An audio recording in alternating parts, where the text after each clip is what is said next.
നമ്മൾ രാഷ്ട്രീയ ചർച്ചകളൊക്കെ കേൾക്കുമ്പോൾ ചില വാക്കുകൾക്ക് രണ്ടു തരം അർത്ഥം വരുന്നത് ശ്രദ്ധിച്ചിട്ടില്ലേ? ഉദാഹരണത്തിന് വർഗീയവാദി അല്ലെങ്കിൽ പിന്തിരിപ്പൻ എന്നൊക്കെ കേൾക്കുമ്പോൾ ചിലർക്ക് അതൊരു തെറിയാണ്, മറ്റു ചിലർക്ക് അതൊരു രാഷ്ട്രീയ വിശേഷണവും. ഈ വാക്കുകളൊക്കെ എങ്ങനെയാണ് നമ്മുടെ രാഷ്ട്രീയത്തിൽ ഇത്ര വലിയ ആയുധങ്ങളായി മാറിയത്? ഇന്ന് നമ്മൾ നോക്കാൻ പോകുന്നത് സീതാറാം ഗോയലിന്റെ പുസ്തകത്തെ അടിസ്ഥാനമാക്കി ഇന്ത്യൻ രാഷ്ട്രീയത്തിലെ ഭാഷയെക്കുറിച്ചുള്ളൊരു വിശകലനമാണ്. പുസ്തകം തുടങ്ങുന്നത് തന്നെ നമ്മളെ ഒന്ന് ഇരുത്തി ചിന്തിപ്പിക്കുന്ന ഒരു തലക്കെട്ടോടെയാണ്. എവിടെയോ എന്തോ കാര്യമായ കുഴപ്പമുണ്ട്.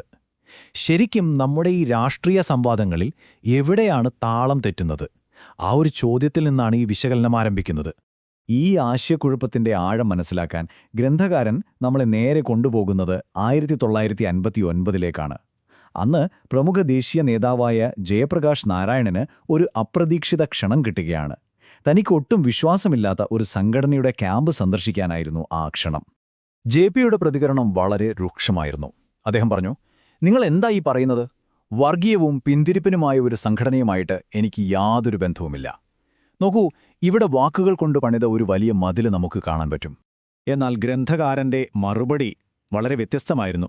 അദ്ദേഹം പറഞ്ഞു, "നിങ്ങൾ നിങ്ങളുടെ സ്വന്തം ജനങ്ങളോട് തന്നെ ഒരുതരം തൊട്ടുകൂടായ്മ കാണിക്കുകയാണ്. ഇത് അത്ര ശരിയായി തോന്നുന്നില്ല." ഈയൊരു വാദം ആ പ്രശ്നത്തെ മറ്റൊരു രീതിയിൽ കാണാൻ ജെ.പി.യെ പ്രേരിപ്പിച്ചു.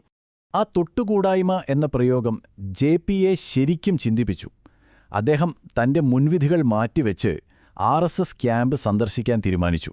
അവിടെ ഏകദേശം 2 മണിക്കൂറോളം ചെലവഴിച്ചു. എന്തായിരിക്കും അദ്ദേഹം അവിടെ കണ്ടിട്ടുണ്ടാവുക? ജെ.പി.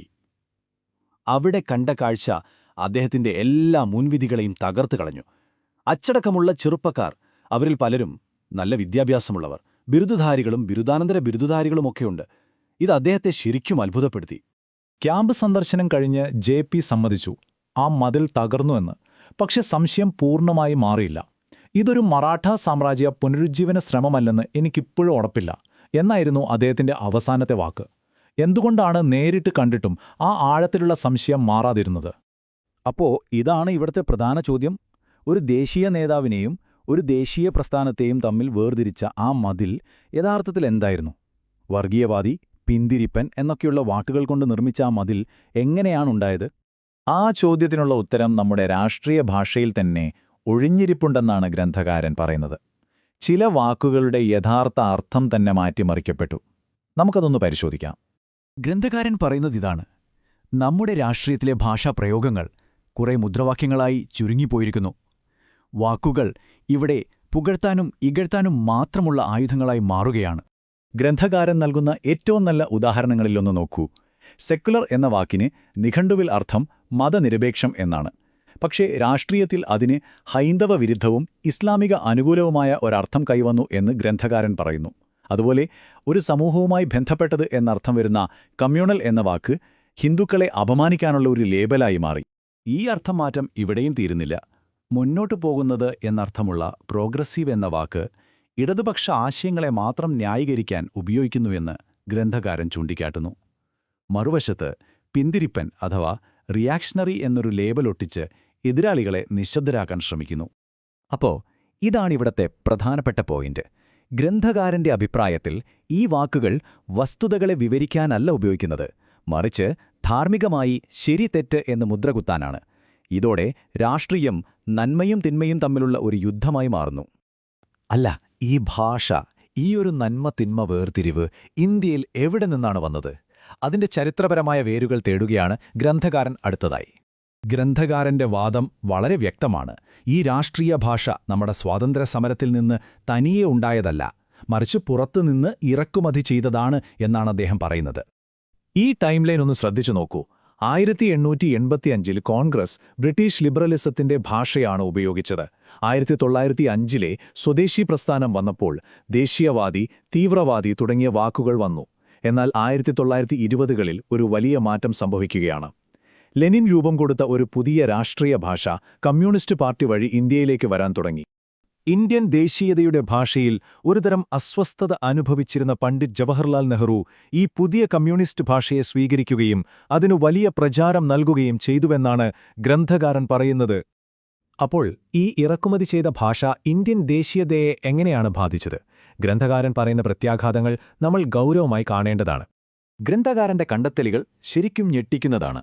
ഈ പുതിയ ഭാഷ ഇന്ത്യൻ ദേശീയതയെ ഹിന്ദു വർഗീയത എന്ന് മുദ്രകുത്തി ഇസ്ലാമിക വിഘടനവാദത്തിന് ഒരു തരത്തിൽ വളമായി വന്ദേമാതരം പോലുള്ള ദേശീയ ചിഹ്നങ്ങളെ ചൊല്ലി കോൺഗ്രസിനെ പ്രതിരോധത്തിലാക്കി അവസാനം പാകിസ്ഥാന്റെ രൂപീകരണത്തിന് ഒരു ശാസ്ത്രീയ അടിത്തറ വരെ നൽകി എന്നും അദ്ദേഹം വാദിക്കുന്നു.